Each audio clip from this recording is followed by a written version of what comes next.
বরিশালের উজিরপুরে বাবাকে মেরে ঢাকায় এসে মিল্টন সমাদ্দার মিরপুরে খোলেন শিশু ও বয়স্কদের জন্য আশ্রয় কেন্দ্র। অর্থের অভাবে একসময় ওষুধের দোকানে চুরি করা মিল্টনের ব্যাংক অ্যাকাউন্টে এখন কোটি কোটি টাকা।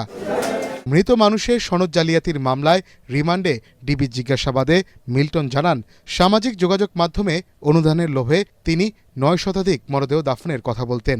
তবে মিল্টন স্বীকার করেছেন, এ পর্যন্ত তিনি ১৩৫ জনের মরদেহ দাফন করে নিজেই দিতেন মৃত্যু সনদ। অপারেশন থিয়েটারে রোগীদের পচন ধরা অঙ্গ প্রত্যঙ্গ মিল্টন নিজেই কেটে ফেলতেন।